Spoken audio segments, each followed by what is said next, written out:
Baba Saheb doctor शून्य भीमराव अंबेडकर का अपमान मत करो। जैसा कि सभी जानते हैं कि बाबा साहेब डॉक्टर भीमराव अंबेडकर विश्वरत्न है। बाबा साहेब डॉक्टर शून्य अंबेडकर पूरी दुनिया में अपने त्याग, समर्पण, मानवतावादी दृष्टिकोण, शोषितों के मसीहा, शिक्षा, संगठन और संघर्ष की बदौलत जाने जाते हैं। सर्वविदित है कि बाबा साहेब डॉक्टर शून्य भीमराव अंबेडकर से बड़ा विद्वान अभी तक भारत में कोई पैदा नहीं हुआ है। देश के गरीब, शोषित, वंचित तथा उपेक्षित समाज के प्रति उनके त्याग को कभी भुलाया नहीं जा सकता। संपूर्ण देश तथा समाज के प्रति उनके जैसा कोई बलिदानी और त्यागी भी भारत में अभी तक पैदा नहीं हो सका है। बाबा साहेब ने जीवन पर्यंत मनुवादियों का अपमान सहन किया और गरीबी भी सहन की, किंतु उन्होंने अपना आत्मसम्मान कभी किसी के हाथों बिकने नहीं दिया। उनके जैसा आत्मसम्मान पाने वाला व्यक्ति भारत में आज तक पैदा नहीं हो सका है। कौन नहीं जानता कि बाबा साहेब के उपकारों की बदौलत आज एक, देश के करोड़ों लोगों को छुआछूत से छुटकारा मिल गया। 2, देश के करोड़ों लोगों की गरीबी दूर हो गई।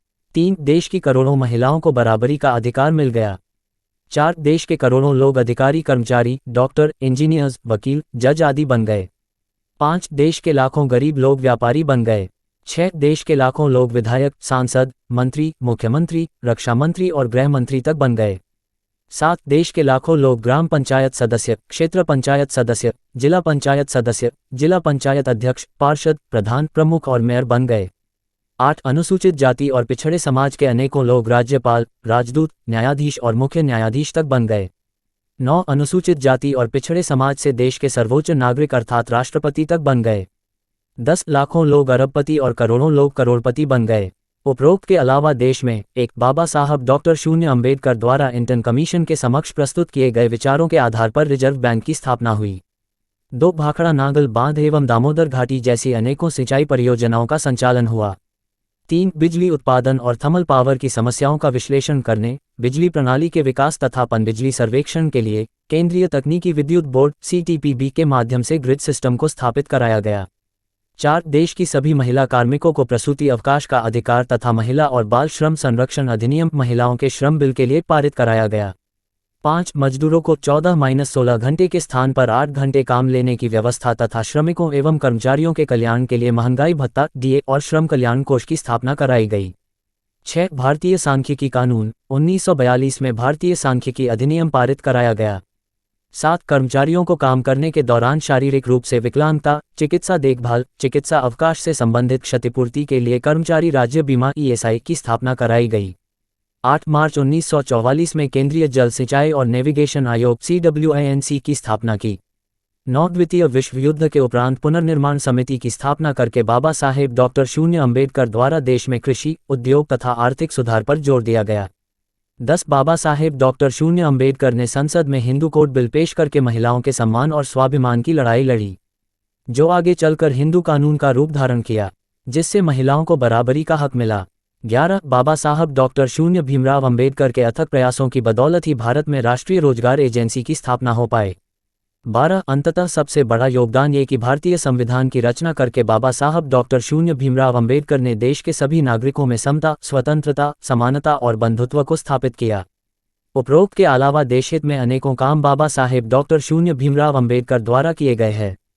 क्या ऐसा और इतना महान कार्य देश के किसी भी व्यक्ति द्वारा किया गया? इसका सिर्फ एक ही उत्तर है, नहीं। किसी खास नेता या व्यक्ति ने किसी सामान्य व्यक्ति के लिए कुछ खास भला अवश्य किया हुआ संभव हो सकता है, जिस कारण वह व्यक्ति भला करने वाले उस खास व्यक्ति या नेता का अनुयायी या भक्त या अंधभक्त हो सकता है। वह व्यक्ति उस भला करने वाले के कार्यों का गुणगान भी कर सकता है, उसके चरित्र का भी गुणगान कर सकता है, उसमें हमें कोई आपत्ति नहीं है। कोई खास व्यक्ति या नेता बाबा साहेब डॉक्टर शून्य अंबेडकर के बाद अनेकों सामाजिक कार्य या देश हित में किए गए कार्य करने वाला भी हो सकता है। उसके अनुयायी या भक्त या अंधभक्त उसका भी गुणगान कर सकते हैं, उसके चरित्र का भी गुणगान कर सकते हैं, उसमें भी हमें कोई आपत्ति नहीं। उसके चरित्र का भी गुणगान कर सकते हैं, उसमें भी हमें कोई आपत्ति नहीं है। किंतु बाबा साहेब डॉक्टर शून्य भीमराव अंबेडकर द्वारा किए गए उपरोक्त महान कार्यों के बराबर देश के किसी भी व्यक्ति द्वारा आज तक कार्य नहीं किए गए हैं। इसी के मद्देनजर बाबा साहेब की तुलना किसी भी व्यक्ति से करना बाबा साहेब डॉक्टर भीमराव अंबेडकर का घोर अपमान है। बाबा साहेब के अनुयायियों व किसी भी खास व्यक्ति या महिला या नेता के अनुयायियों या भक्तों या अंधभक्तों से मेरा हाथ जोड़कर अनुरोध है कि वे बिना सोचे समझे जल्दबाजी या भावुकता में बाबा साहेब की तुलना भारत के किसी भी व्यक्ति या महिला से कदापि न करें। कृपया बाबा साहेब डॉक्टर शून्य भीमराव अंबेडकर द्वारा किए गए त्याग और बलिदान तथा उनके द्वारा किए गए महानतम कार्यों का पुनर्तः सम्मान करें। हमें गर्व है कि हम दुनिया के उस महानतम युग पुरुष, मनुवादियों से लड़कर देश के सभी गरीबों और महिलाओं को अधिकार दिलाने वाले महानतम योद्धा, पूरी दुनिया में ज्ञान के प्रतीक, भारतीय संविधान के निर्माता, विश्व रत्न, बोधिसत्व, बाबा साहेब डॉक्टर शून्य भीमराव अंबेडकर के अनुयायी हैं और वे ही हमारे मार्गदर्शक और प्रेरणा स्रोत हैं। सूचना सिर्फ मान्यताओं और जानकारियों पर आधारित है। यहाँ ये बताना जरूरी है कि यह मेरा वीडियो किसी भी तरह की मान्यता, जानकारी की पुष्टि नहीं करता है। किसी भी जानकारी या मान्यता को अमल में लाने से पहले संबंधित विशेषज्ञ से सलाह लें। धन्यवाद।